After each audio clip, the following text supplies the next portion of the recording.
Hey, yo, hey, niggas get shot every day, B. You be aight, nigga. You tough, right?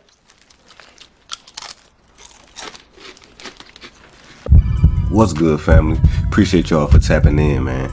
In this vid, we gonna break down why LP seems to underperform in PPV settings. There's a few flaws in LP's approach and strategy within the games, and most of them boil down to the same root issue. Now, before I get started, I just want to let y'all know that I'm a big LP fan and I appreciate what he brings to the scene. And I hope that he never loses his confidence. If you know hoop, man, you can tell just off the eye test, bro. LP is very skilled. I mean, he averaged 18 and 8 in the G League. So to kick it off, man, I'm gonna talk about the first red flag that I noticed. This is days before the event even came on. You know what I'm saying? I ain't even train with nobody for this game. I train by myself, literally. My brother and them, he coach basketball, so they in season. I held myself accountable. I ain't need nobody to come in the gym. I done play at the highest level, so I know how I need to prepare, how not to cheat myself. I had some of the guys pull up and just spar with me and shit, but as far as what you about to see, this me just being a dog, knowing what to get in the gym to do. I ain't need none of that. I don't need no trainers, none of that shit. I taught myself this shit. So y'all heard it from the horse's mouth, man. That's his preparation. That's his approach to the game, bro. And that's a red flag. LP think that he don't need nobody and he can just work out solo, run, jog, run miles, work out, and that's gonna get him in game shape. Now come on, family. What do you think is the best way to prepare for a game going to 30 in a PPV event? I mean, just think about any other sport. Boxing. See, with boxing, they fight 10 rounds, 12 rounds. So to prepare for the fights, bro, they spar 15 rounds against their homies or against people that they want to get work in with. The ultimate best way to prepare for a 1v1 PPV match up to 30 is to re-simulate that.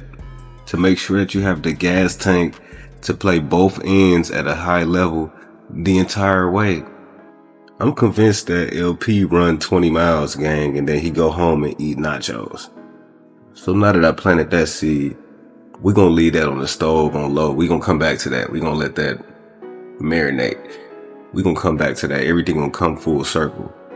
So I watched the game live, bro, and LP was just underperforming, gang, on both ends. So before the game even started, my prediction was that Zay was just too efficient for LP, bro. I mean, believe it or not. But you know, on the offensive end, one of the big flaws LP got in this game, bro, is he get to a lot of tough shots, off balance, step back, you know what I'm saying, jumpers, and he can hit those. We see it in the team settings, but is he as efficient as you think he is? If we compare the shot selection between LP and Zay, I mean, it's not even a comparison, bro. Every jump shot that Zay shot was pretty much a great shot, open, balanced. Every jump shot I seen LP shoot, off balance, deep range, parking lot. You know what I'm saying? How you gonna beat Zay like that? Really think about it. Zay 2 feet in the paint for most of his shots, you know what I'm saying? That was a bad look, bro. But to make it even worse, bro, defensively, bro, LP was leaving the jab 3, the catch and shoot 3 wide open the entire game. It made no sense. But I know why. Trust me, I know why. And I seen the signs of it.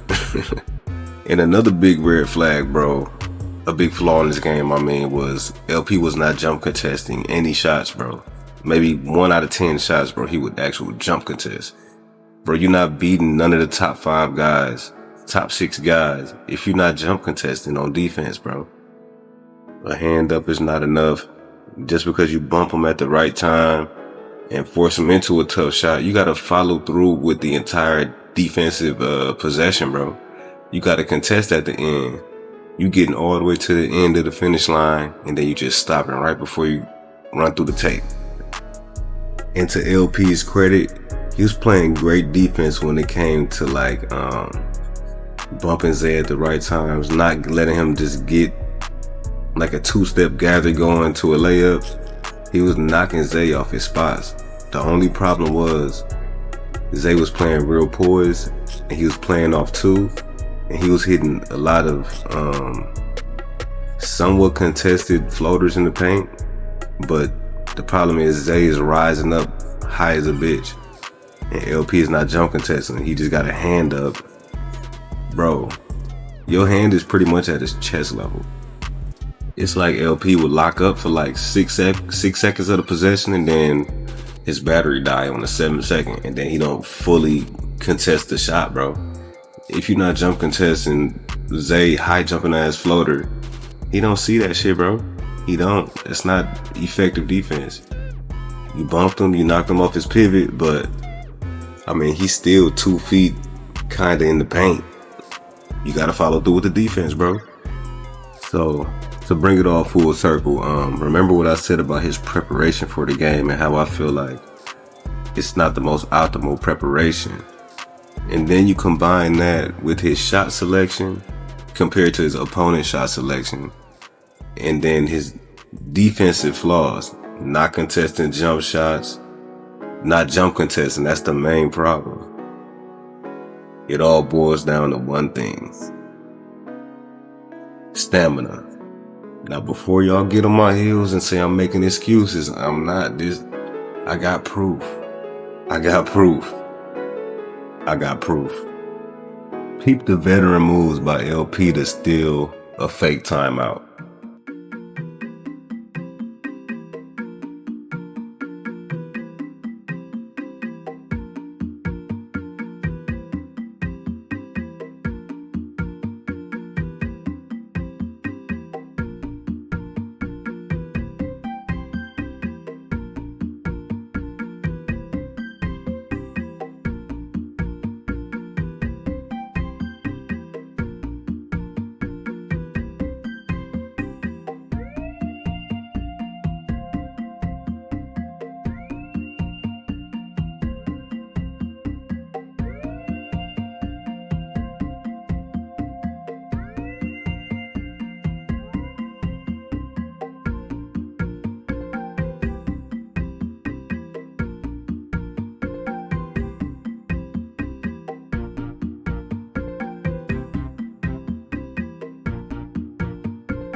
I mean, the video speaks for itself, bro. But how many people do you know that it takes 15 to 30 seconds to wipe their hands off with a towel? It's just a veteran stamina trick, bro. You know what I'm saying? This is the same thing as tying your shoes before the possession start. You just trying to buy some extra time. You gassed out, we get it. But that's what I meant when I said this shit gonna come full circle, because I think the root problem is his stamina and his gas tank and his preparation. You know what I'm saying? That nigga LP need to plant cameras in Scoob crib, bro, to see what the hell he eating and doing to have the stamina that he got. And hopefully it ain't HGH or performance enhancers. But there you have it, bro. That was just some flaws I noticed, and I just had to speak up on it, bro. I haven't dropped in a while, but this made me get back in mode, bro.